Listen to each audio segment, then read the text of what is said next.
Breaking news చూస్తున్నాం. విరాట్ కోహ్లీ అభిమానులకు ఒక గుడ్ న్యూస్ అని చెప్పుకోవాలి. రాయ్పూర్ వన్డేలో జరిగినటువంటి దాంట్లో విరాట్ కోహ్లీ సెంచరీ చేయడం జరిగింది. మొత్తం 90 బంతుల్లో సెంచరీని బాదారు విరాట్ కోహ్లీ. సౌత్ ఆఫ్రికాతో ఇది వరుసగా రెండో సెంచరీ అనే చెప్పుకోవాలి. నిజంగా విరాట్ కోహ్లీ అభిమానులకి మాత్రం ఇది ఒక పిచ్చెక్కిచ్చేటువంటి వార్తని చెప్పుకోవాలి. సౌత్ ఆఫ్రికా పైన వరుసగా రెండో సెంచరీ చేశారు Virat Kohli. Virat Kohli back to back సెంచరీలు మాత్రం భారత క్రికెట్ హిస్టరీలో కొత్త రిపీట్ ని పూర్తి స్థాయిలో చేస్తున్నటువంటి పరిస్థితి కనబడుతుంది. మొత్తం 90 బంతుల్లో మాత్రం సెంచరీ చేశారు విరాట్ కోహ్లీ. రాయ్పూర్ వన్డేలో విరాట్ కోహ్లీ ఈరోజు సెంచరీ చేయడం జరిగింది. సో రాయ్పూర్ లో జరిగినటువంటి దీంట్లో పూర్తి స్థాయిలో సౌత్ ఆఫ్రికా మీద వరుసగా రెండోసారి సెంచరీ చేశారు Virat Kohli. Back to back centuries తో మాత్రం విరాట్ కోహ్లీ హిస్టరీని క్రియేట్ చేస్తున్నారు.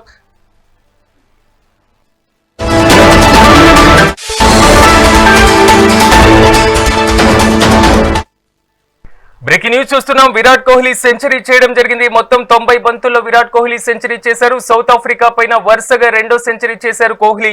ఇక ఇదే అంశానికి సంబంధించి మరింత సమాచారం మా ప్రతినిధి చిన్నబాబు అందిస్తారు.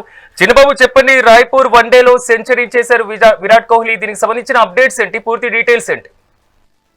Right Siraj, Virat Kohli back to back సెంచరీలతో చెలరేగిపోతున్నాడనే చెప్పాలి. ముఖ్యంగా చాలా గ్యాప్ తర్వాత వన్డేలోకి రీఎంట్రీ ఇచ్చినటువంటి విరాట్ కోహ్లీ గతంలో జరిగినటువంటి ఆస్ట్రేలియా మీద కూడా మంచి ఫామ్ కనబరిచాడు. ఆ తర్వాత జరిగినటువంటి ఈ సౌత్ ఆఫ్రికాతో జరిగేటటువంటి వన్డేలో మాత్రము చెలరేగి ఆడుతున్నాడనే చెప్పాలి. ముఖ్యంగా వరల్డ్ కప్ ను దృష్టిలో పెట్టుకుని విరాట్ కోహ్లీ, రోహిత్ శర్మ అప్పటి వరకు ఆడతారా లేదా అని కొన్ని అంశాల మీద ప్రతి ఒక్కరు కూడా డౌట్ పడుతున్న నేపథ్యంలో విరాట్ కోహ్లీ మొన్న జరిగినటువంటి ఫస్ట్ వన్డేలో సెంచరీ చేశాడు. ఆ తర్వాత సెకండ్ వన్డేలో ఇప్పుడు సెంచరీ చేశాడు. కేవలం 90 బంతుల్లోనే సెంచరీ చేసి బ్యాక్ టు బ్యాక్ సెంచరీలతో అయితే చెలరేగిపోతున్నాడని చెప్పాలి. ముఖ్యంగా ఈ మ్యాచ్ లో రెండో వన్డేలో చూసుకుంటే ఇటు రుతురాజు కూడా ఒక సెంచరీ చేశారు. అతనితో పాటు ఇన్నింగ్స్ చక్కదిస్తున్నటువంటి విరాట్ కోహ్లీ అతను కూడా సెంచరీ పూర్తి చేసుకున్నాడు. కేవలం 90 బంతుల్లోనే ఈ సెంచరీ చేశారు. సో వరుసగా బ్యాక్ టు బ్యాక్ అందరూ విఫలమవుతున్న వేళ back to back Virat Kohli సెంచరీలు చేయడం అనేది ఒక విధంగా టీమిండియాకి చాలా అడ్వాంటేజ్ అని చెప్పాలి.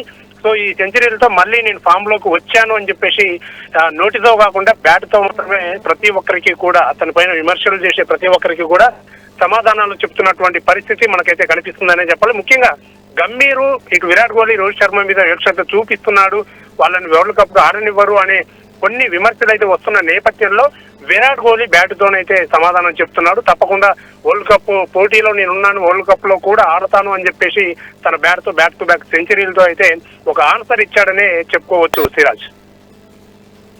Right Chinnababu, thank you.